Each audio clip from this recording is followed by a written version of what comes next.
You get a below the market interest rate, and they cover the down payment, closing costs.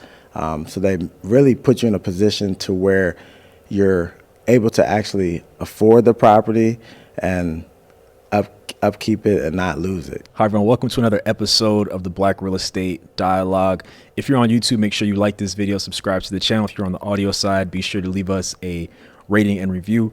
I'm very excited about this episode today. I got my guy Randy Lewis out of DC, man. Thank you so much for stopping by as you're in town. Thanks for having me, brother. Absolutely. So man, let's jump right into it. So you have done well over $1 million in sales, over 50 NACA deals, which we're going to talk a lot more about today. So shout out to you, man. Congrats on all your accomplishments. Man, I appreciate you. It's been a long journey, but I'm blessed to be in my position right now, and the goal is just to continue changing lives. Definitely. How's LA treating you?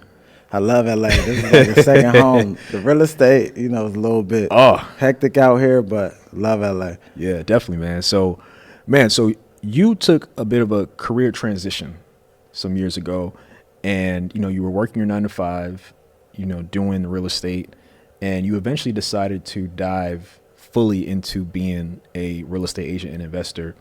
What was the catalyst that made you want to make that shift and go full on into entrepreneurship?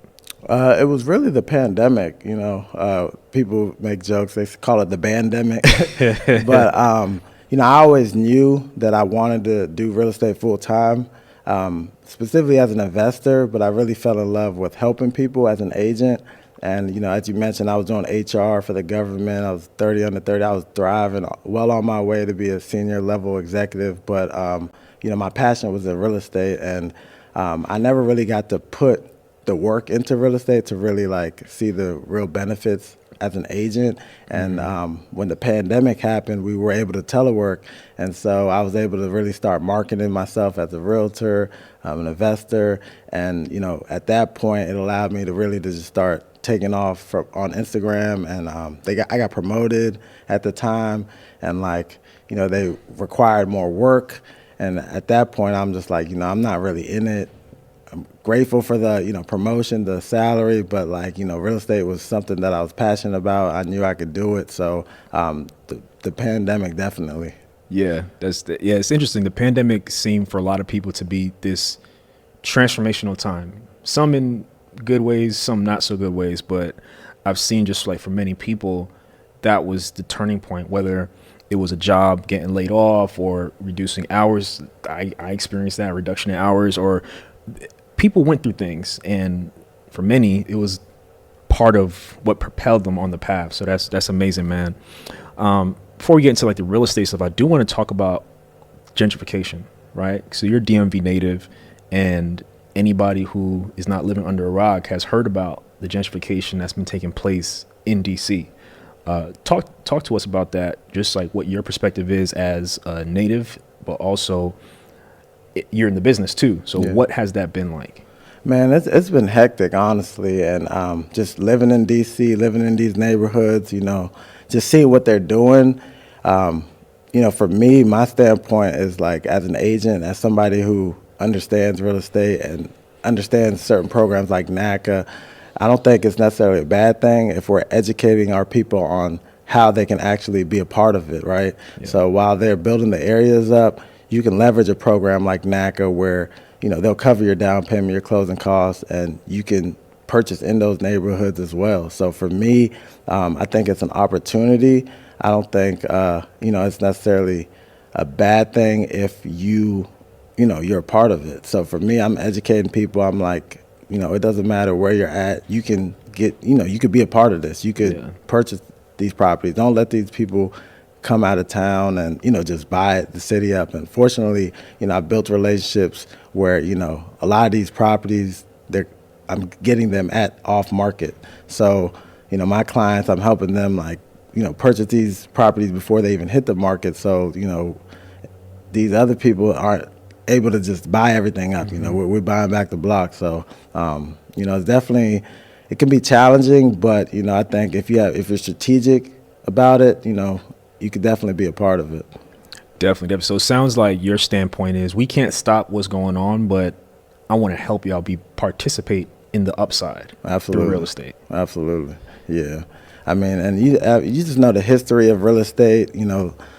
It's been unfortunate, like how, they've put our people on the back end and, they've put barriers in place for us not to be able to be a part of it. But now we're in an era where, this education is out. It's a digital era. We have phones, we have access. People like you are, talking about these different programs. And, it's important for me knowing like what it takes to be able to like purchase real estate. I'm helping people from start to finish. I have Section 8 people where I'm helping like, hey, you can use your voucher to purchase real estate. And so I don't think it's an excuse anymore. I think it's just a matter of people like myself, you, these other great, influencers on teaching people how they can, invest in real estate and stop making excuses because, we're now in a time where we can buy up real estate.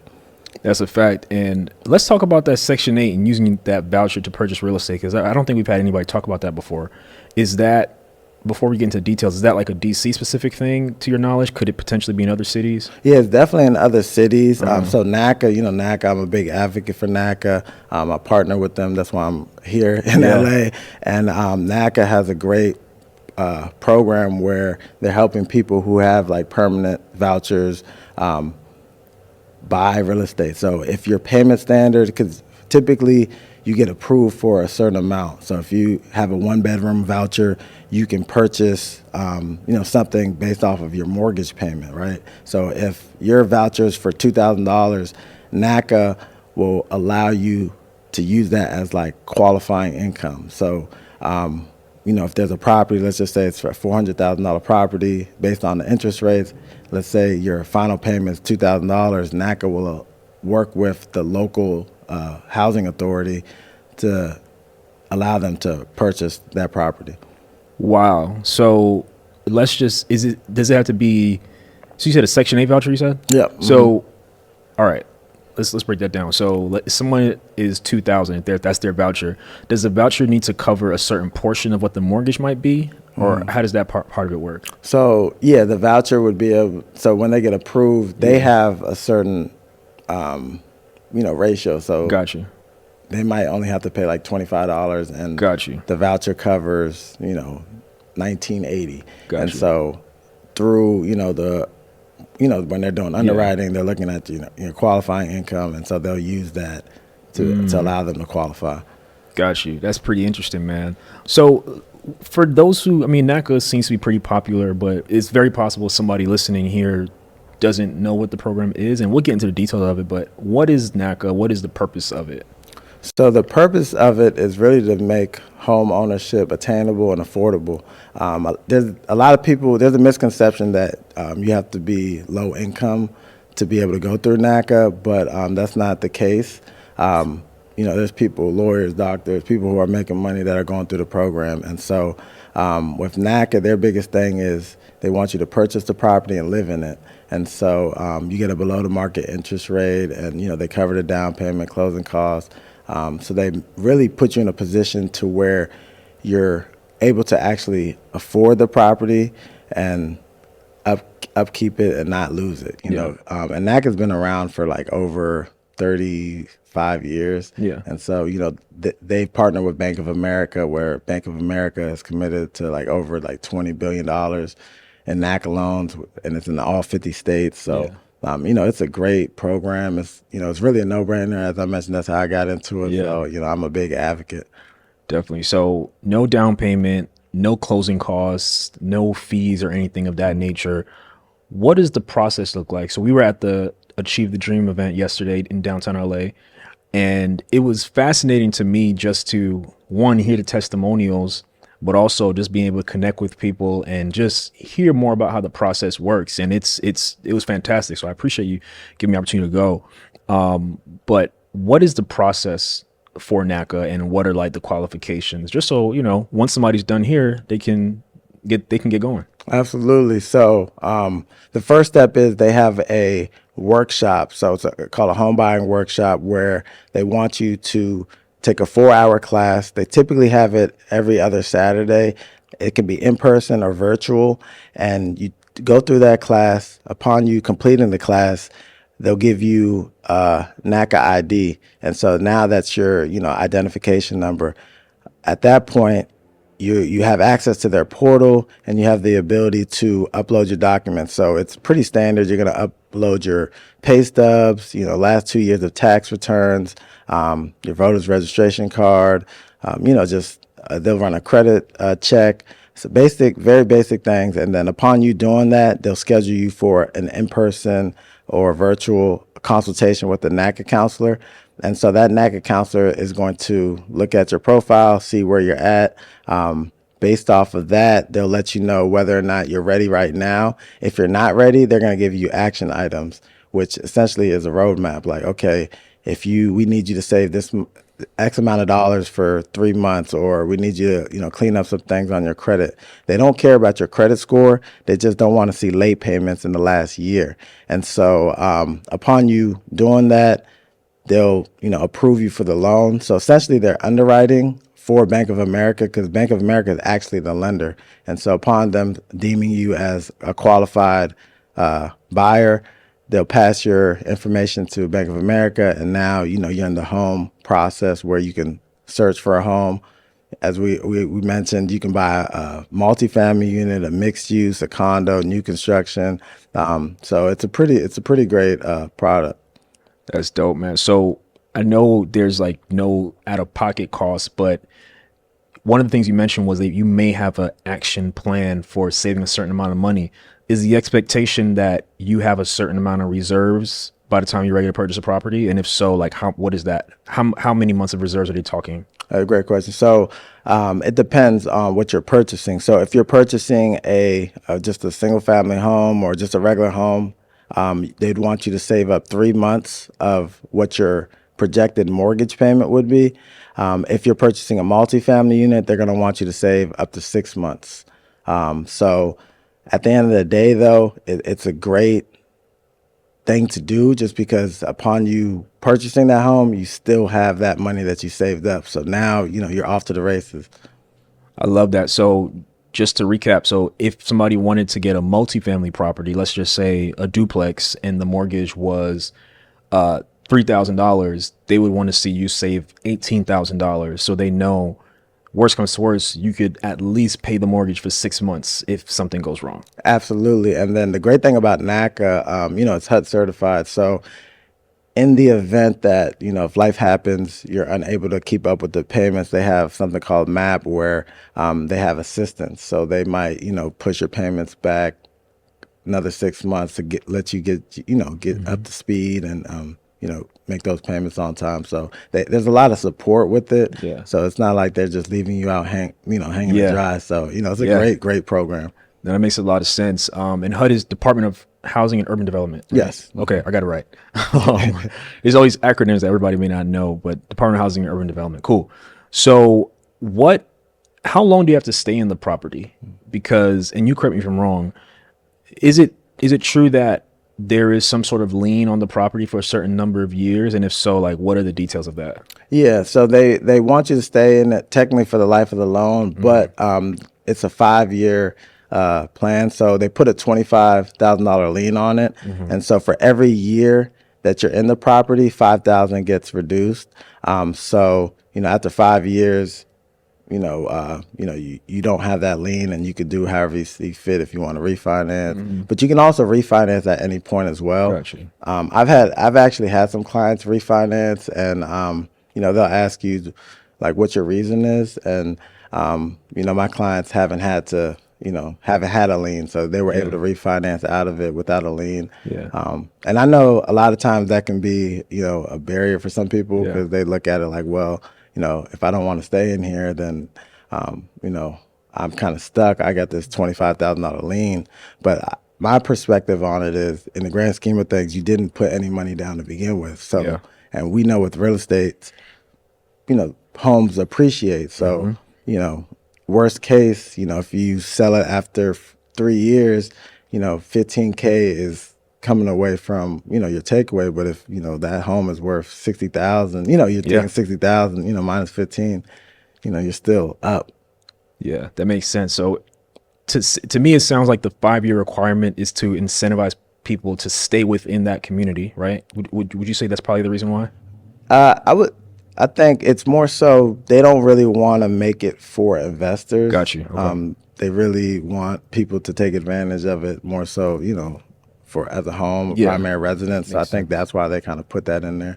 That makes sense. Well, hey, I mean, if someone can get a multi-unit, you are investing, right? You kind of hack in Absolutely. the system anyway, and time flies. Time goes by fast. And to your point, like you said, if somebody wanted to sell and it made sense and they had enough equity, you just got to factor in that they're going to take away, let's just break an example down. Like if you move into the property 2024, you want to sell in 2026. You mentioned they take off 5,000 for each year you're there. So then whatever your profit is, they will deduct 15,000 and then you get the rest. Right. If it comes down to when you need to sell. Right. Okay. Right. I mean, it seems like a fair deal Absolutely. to me. It seems like a fair option for people to consider. And what I do like is that they're making sure that you afford it, because correct me if I'm wrong, it's like about 33 or something percent of your income that they'll limit, that the mortgage can't exceed. Is that correct? Yeah, 31%. Okay. So the easiest way to break it down is you would take your salary, and your annual salary, you would divide it by 12 because there's 12 months in the year, and then you just multiply it by 0.31, 31%. Yeah. And, that's that. Got it. So somebody is making 10,000 a month. It's a lot of money. 10,000 a month. Their mortgage shouldn't exceed like 3,100. Right, right. Okay. So that's for just a regular home. But Yeah. if you're purchasing a multifamily unit, let's just say you have a 4-unit building, that's just your portion of the rent or of the mortgage, excuse me. So if you have three of those units are going to be occupied at some point. Yeah. So they're going to take the market rent for that. Even if you have tenants in there, they're not going Yeah. to use those rents. They're going to take the market rent. So an appraiser will come out and say, okay, in this area, let's just say each unit is $1,500. So that's $4,500 of qualifying rental income plus your $3,000. So that's a $7,500 mortgage that you would get approved for a 4-unit building. And so, at the max, they cap it at for a multifamily at 1.6. So Got it. So let me do a check for understanding. So they count the income from, if it's a multi-unit property, they count the income towards the qualifying income for the they count that income as your qualifying income for your mortgage, because NACA doesn't approve you for necessarily a sales price. Yeah. They approve you for a mortgage payment. Oh, so it's going to vary. So, in DC, like, DMV, DC, Maryland, Virginia. So in certain parts of Maryland, property taxes are higher. So your property taxes and interest rate, those dictate your monthly payment. Right. So you might get approved for more in one city or county than you would in another. So they approve you for a payment. And then based off of that payment, it comes, it equates to a sales price. I got it. That makes sense. So effectively, your income on a monthly basis plus the income from the other units, they're counting that in order to qualify you for a particular mortgage amount. Absolutely. That's amazing. Yeah, and I tell people all the time, I'm like, it's easier to get approved for a multifamily because you don't really have to make a lot of money. When I purchased my 4-unit back in 2016 through NACA, I went through the program, I was making like $40K a year. Wow. And so, but I got approved for basically $1 million because, DC rents are high. And, at the time, the interest rates were, a lot lower. So, my payment really wasn't substantial. So, between 2 of my tenants, they covered the mortgage. So that's essentially like how NACA works from that standpoint. Goodness gracious. So let's talk about that first deal. Let's talk about, because it's interesting, like you got into NACA. So you experienced the program, which to me gives you a lot of credibility as a agent because you know the process, right? Absolutely. And obviously you've closed like 50 plus deals through NACA. So talk about that opportunity and just like you getting started, being able to buy your own property. Man, it was a blessing. And, by me going through NACA, it pretty much just put me in a position to just get to where I'm at now. And so I went through the program. It took me about 6 months to get approved. I purchased my building at the time for $400,000. And so, my interest rate was a 2.875. So, my monthly payment was $2,000 a month. And, in DC, it's, the rents are high. So I was able to get it off market. So I didn't have to compete with like, all these out of town investors who, just putting all cash. And so, I had about 2 tenants I inherited in there. There were Section 8 vouchers. So they probably only paid about like $25 out their pocket. So like, then I had, the other 2 units. I lived in one, and then I had another unit that I filled. And so, I was living rent free. So it just put me in a great position because, I saved up all this money, and I was able to get this income generating property that is covering my mortgage payments. And I still have, access to the money that I saved up. So I didn't go house poor. Yeah, it's almost like it was like a rocket fuel, man. Because to your point, you're making $40,000 a year, which a lot of people can relate to. I mean, let's just be honest. Right. And so that's one.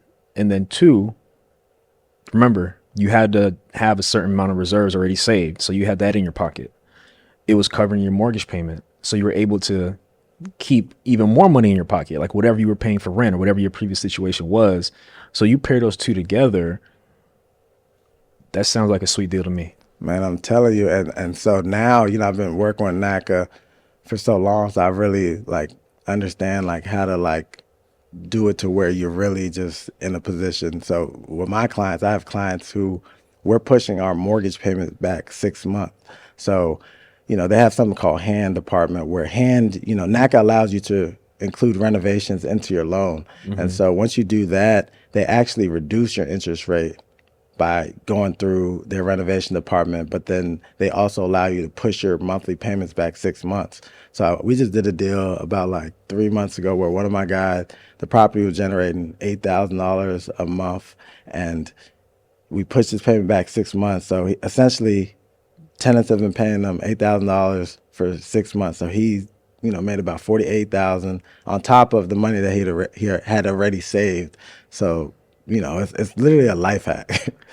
Oh my goodness. I haven't heard that particular part of it. So if I understand correctly, if you are doing renovation, if it's a multi-unit, it sounds like it could be just the unit you're going to live in. If you go through NACA's system to include the renovation costs in your loan, the first mortgage payment is pushed back 6 months. Absolutely. And that's so crazy. The numbers have to be there still. Yeah. Like if you're like literally on the edge of just qualifying, then you wouldn't be able to push it back 6 months. But if there's room in there, you can definitely do it. And we're strategic about it. Yeah. So, a lot of times that's how we structure the deal. Yeah. Because again, you're getting an income generating property, and you don't have to make your first payment for 6 months. So now you're just stacking up. Some properties we get is vacant. So, but it still allows them time where they don't have to make any mortgage payments up front. So, they're going into a good situation. We have a game plan for them. Yeah. And, they're off to the races. Man, I'm kind of kicking myself, man. I kind of wish I didn't. It's not too late. It's not too late. Yeah, man, that's amazing. So you've done 50 or so NACA deals as a realtor representing clients. How have you been able to build your clientele? And, a lot of people talk about the NACA process and how stressful it can be sometimes. How do you keep your clients going as well? Because I'm sure everyone has a different path and length of time it takes. So how do you keep your clients going? And how do you even find your clients? It's really just because I've gone through it. And so a lot of these agents they don't understand the process. And so for me, it's not just they come to me when they're qualified. I'm helping them from start to finish. And so, I have consultations with my clients, and I'm laying it out. Like I'm doing the actual intake session that they would have with their actual NACA counsel because I understand what NACA wants. And so I'm sitting down with them. I'm transparent. I need you to tell me everything, show me everything. And based off of there, I'm creating action items for them. So I can legit tell my clients, you're going to go into this meeting, you will get approved, or you're not going to get approved. Here are the things that they're going to want to see. And so at that point, they begin working. And so it's really just like creating a roadmap for them. And like at that point, they understand expectations. And so when they go into the NACA meetings with their counselors, they're in a position where their counsel like, wow, you've done the work already, because our meetings are pretty seamless. Whereas, other people, they're not as prepared. And so my clients go in there with with the edge on it, and the NACA counselors can appreciate that. So I built a relationship with NACA. Bruce Marks, CEO, a really good relationship between, the counselors and, the people at the closing department. So I understand like how it works. And so for me, having gone through it, I'm on Instagram advocating for NACA, social media, going to different meetups and just really just trying to educate people while I help anybody. I just think if it's your first property, it's a great route because I saw what it did for me. And so, for me, it's like, if I could teach you, make it, as easy as possible, let you understand the real expectations, be as transparent as possible, at least you know what you're getting into. And so I think that's why my clients, are able to get through the process fairly smooth and just fairly smoothly and just be able to acquire these properties. And we have a lot of good success stories. I love that. And to be honest with you, I think you have a competitive advantage because I've heard of a number of realtors who don't like the NACA program. They don't like the process. They don't like how long it might take to get somebody to the point of acquiring a property and closing. And I think the fact that you've gone through the process and you are willing to, one, not just throw them to the counselor without a preparation. You're looking at what the counselor is going to look at, and you're giving them a plan before they even get there, which I'm sure helps you in your timeline. Because if they are there and they're ready and there's not all this back and forth and things getting lost in email and all this stuff, it helps to speed the process up. So I think you have a competitive advantage because you are willing to do what a lot of other agents would not have the patience to do. Definitely. And I attribute that to my HR background. So HR, as you know, Yeah. You got to be compliant, strategic, you just got to be organized. And so, we have a plan in place.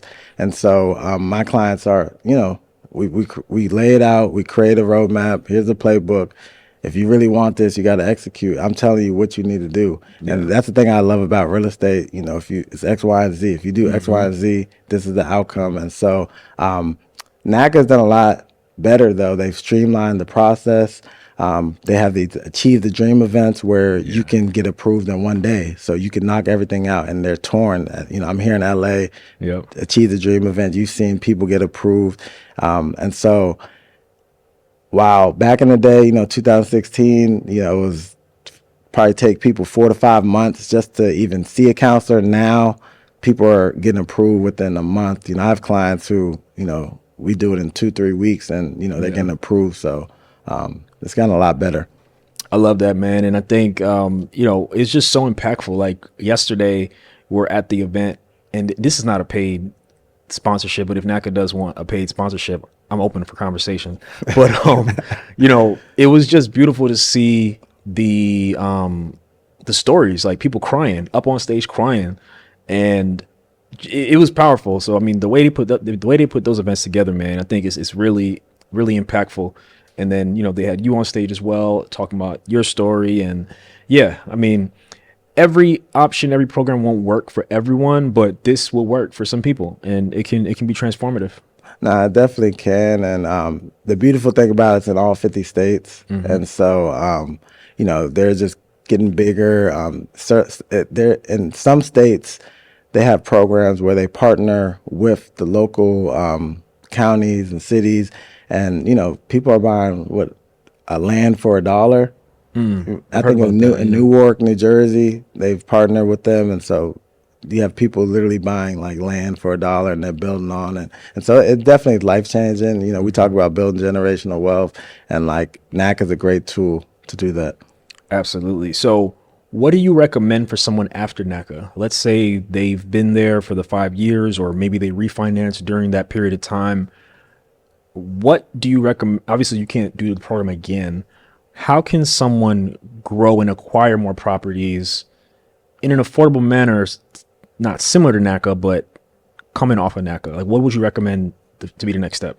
So a NACA is a conventional loan. So you still have your FHA loan. And so, that's kind of, what I teach my clients. And, even from my own personal experience, you can go the FHA route and you could buy another multifamily unit if you want to go that route, or a house where you're putting 3.5% down. And, with the FHA, it's just you're in there for 1 year.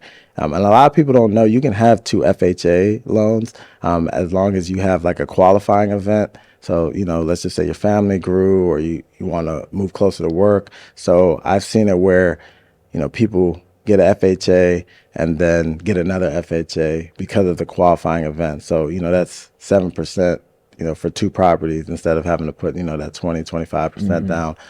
In addition, I teach my clients about creative financing, owner financing. That's something that we do a lot. It's just about, relationships. In addition, vacation loan, there's the 10% down product where, if you find a property that's 50 miles away from your primary residence, you can put 10% down. You can't buy a multifamily unit, but you could buy like a house or a condo. And you just got to visit the property or live in it for, a couple, like I want to say it's like 18 days out the year. Don't quote me, but like, that's another way of acquiring property without having to put that 25% down. Definitely. For the FHA, you mentioned a qualifying event. Does it need to be a certain number of miles from your primary residence? Or not your primary residence. Does it need to be a certain number of miles away from the first property? That's really up to underwriting. I've Gotcha. seen where it's people have gotten like properties within like 10-mile radius. But again, qualifying event. If your family got bigger, like, you had a daughter, son, and you need more rooms. So, but again, it's kind of a gray area because it's based off of the underwriter. But yeah, definitely. And the vacation loan thing seems pretty cool. So 10% down. It needs to be a certain number of, like you said, 50 miles away from your primary. 50 miles away, and you just need to stay there for a couple weeks a year, basically. And the remainder of that year, you could rent it out on a short-term, mid-term, whatever basis to whoever, right? Absolutely. So one of my business partners, my cousin Blather, shout out my guy Blather. So it was one of the best like deals I've seen. So he bought a house in Atlanta. It was like a new construction home, and I think he bought it for around like $300K. Wow. Put 10% down. He was able to negotiate like some credit. He made his money back within a year. And so, like, that's powerful, right? Yeah. Like, I think you put down, like, less than $20K. Yeah. Got that back through short-term rental, Airbnb at that time. And so, that was a great deal. Yeah, I think he was telling me about it when we were at your event last summer. But yeah, I think it's important for people to think ahead and realize like there are these different programs and opportunities out there for you. So whether it be NACA, whether it be FHA, whether you do some conventional loan, but now you can do the vacation loan. And if there's a place that you and your family like and you can afford to get a vacation home there and put that 10% down, maybe you can do that and just rent it out the rest of that time, whether it's short term or midterm. Like you take all these things into consideration.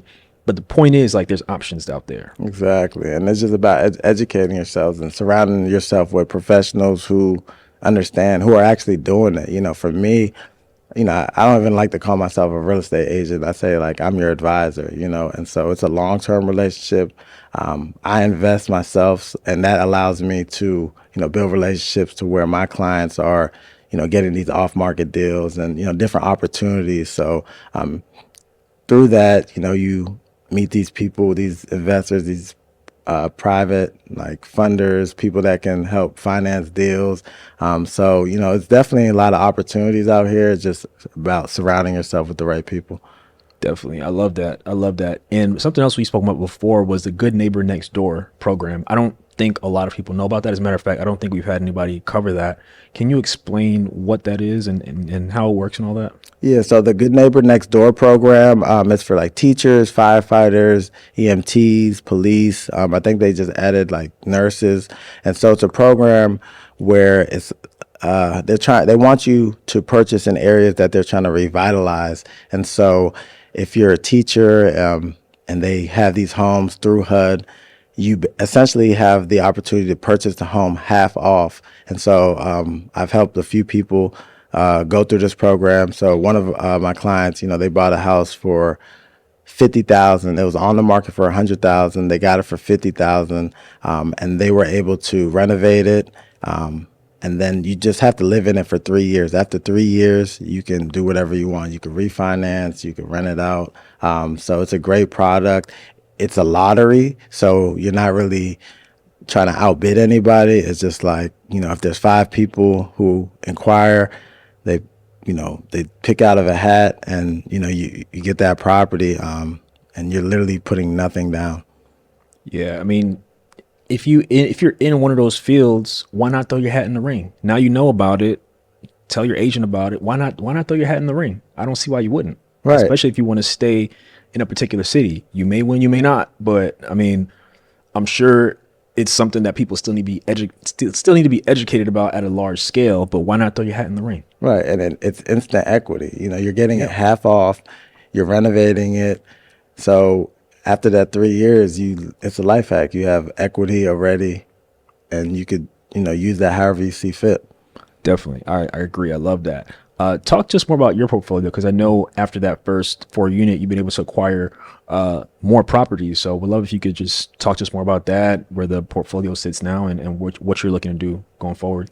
Yeah, so I'm really big on multifamily units. So I have multiple 4-unit buildings. I just bought a duplex about a year and a half ago. I used my FHA on that.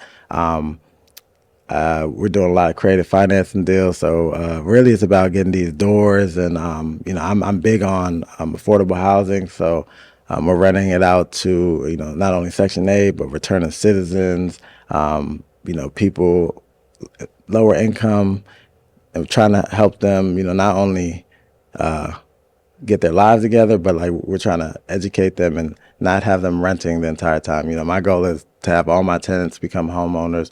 But as an investor, I'm really big on multifamily units. DC, we have a lot of them. And so I've been blessed enough to pretty much get most of the off markets. They come through me. And so, if I don't want them, I'll pass them on to my clients. And so, my goal is just to continue investing. DC's starting to get a little too expensive. So, I'm looking at other areas as well. So, a lot of people, they don't like the thought of investing out of state. I know you do it. I think it's a great opportunity as long as you have, the right processes, the right resources in place. So, I went to school in Ohio, so I'm looking at like Youngstown, Ohio, Cleveland, and certain areas like that. Definitely. I love that, man. What's it like being a landlord in DC? Because I know it's a very landlord-friendly place. I've covered some articles over the last year. There was a guy whose tenants, I mean, he probably was one of many, but his tenants didn't pay him for like 3 years, and it was just like a whole thing in court, and just, it seems very similar to LA. So what's it like for you? Yeah, DC is very tenant friendly. These people, they decide not to pay. It's not just a 30-day notice. You literally have to go to court. And even when you go to court, the initial hearing, the judge is hearing you out. They say, hey, go to mediation.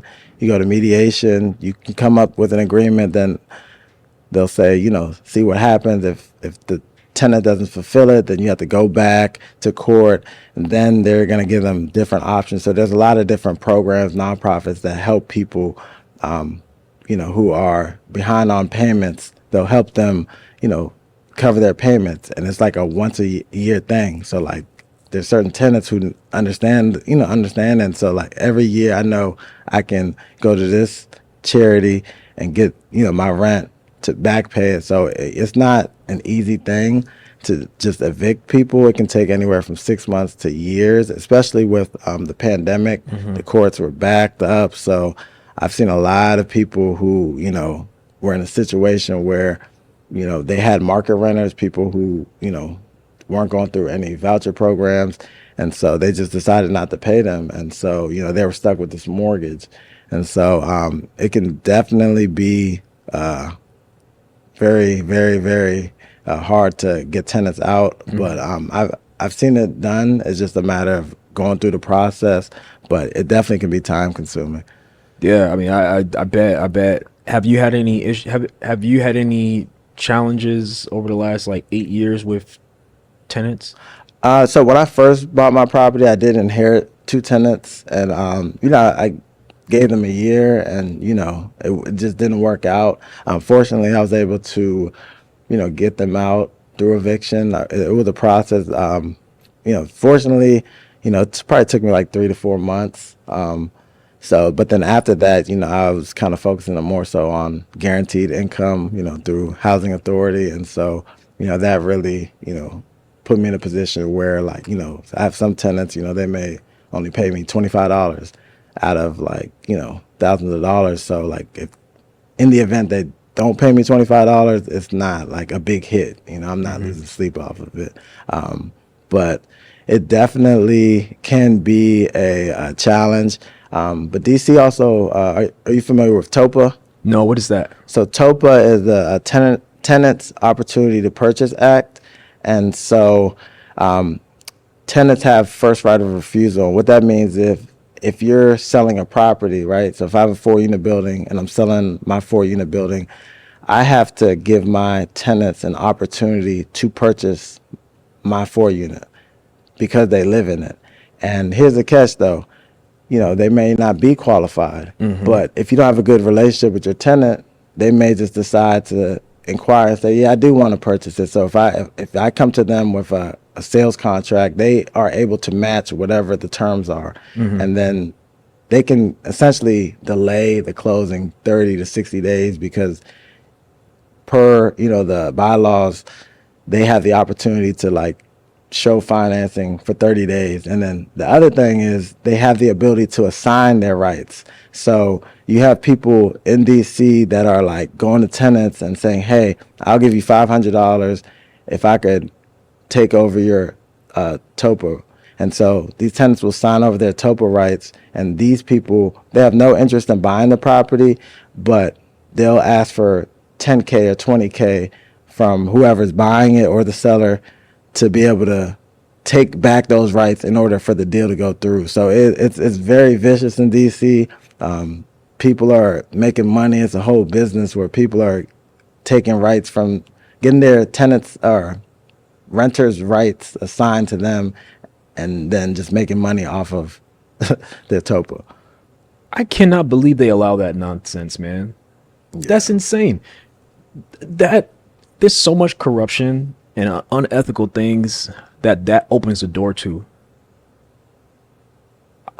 I'm speechless. Wow. It can be a deal breaker. So as an agent, when I see these properties, if we get something under contract and it has tenants in there, I let my clients know this could be a challenge, especially if the landlord doesn't have a good relationship with those tenants. It could be difficult. But fortunately, I understand how to go about it. And so, we've been able to, kind of get over those hurdles. But I mean, I've been in situations where, the other agent didn't handle it the right way. And, somebody got to that tenant like right before we did. And so, I've seen where sellers have had to pay these people like $20,000 just to get the rights back. And, it could be a deal breaker. Wow. Well, keep that in mind, y'all. If you're looking into buying something in DC or get into real estate market or any market, just make sure you understand the law, the lay of the land, how to operate within it before going forward. But thanks for that insight. That's unfortunate. Yeah, it's crazy, man. Real estate is a vicious game, man. Yeah, man. So, man, before we wrap, what does the future look like? What are you looking to do in 2024 and beyond? Well, you already know we got block shoppers. Yes, so block shoppers, we're buying back the block, so we did our first event last year and we're definitely going to bring you back. Sammy blessed us. Shout out to Henry Washington, MG the mortgage guy, Lindsey Smith. We had a lot of great speakers. So we're going to do another event. We're doing a lot of things. As a former athlete, we have a NIL program where we're teaching young athletes how they can use the income that they're getting from their image and likeness and investing it in real estate. So it's the NIL and wealth program that we officially launched. So, we're doing a lot of things, just trying to continue to educate our community, help people understand how they can acquire real estate and sustain it and scale. So, we're doing a lot of stuff, and I'm excited. It's going to be a great year. Love it, man. Love it. And let the people know where they can reach you on your socials and all that, and keep in touch with you. Absolutely. So my Instagram handle, real estate _Randy_DMV, as well as official _block shoppers. You can find me on Instagram, Facebook, Randy Lewis. Website is weareblockshoppers.com. Definitely. And man, it's crazy. Like, this episode shows the power of networking, man. Like, you and I met at Black Real Estate Week in New Orleans last April. And then I came to your event in D.C. last July. We've been in contact ever since, and here we are right here. So, I mean, I encourage people, go out to conferences. You never know who you'll meet. You can't just stay inside all day. Get out there, meet people, and, you never know what can happen. So, I appreciate you making time while you're in town, man, and looking forward to just collaborating and working together. And I'm excited to come back out to D.C., man. You already know we love you in D.C. And I appreciate what you're doing. This is important. We need it in our community. And, shout out to you, man. This is the go right here. Appreciate that, man. Shout out to the DMV, man. I love the DMV. It was so much love when I was out there. I did not want to leave, man. It's just a different vibe and different love just to see our people succeeding and being successful in all areas, man. So shout out to anybody watching from the DMV. I love y'all. And thank you all for watching another episode of the Black Real Estate Dialogue. If you're on YouTube, make sure you like this video, subscribe to the channel. We've been growing a lot in the last 60 days or so. So thank you for the support. If you're on the audio side, make sure to leave us a rating and review. We'd love to hear from your feedback. Thank you all so much. Talk to you soon. What's up, y'all? Sam here from the Black Real Estate Dialogue podcast. Thank you so much for watching another episode. Definitely take a moment to subscribe. Make sure you like this video. Also, visit our website, blackrealestatedialogue.com, and follow on Instagram at Black Real Estate Dialogue. Talk to you soon.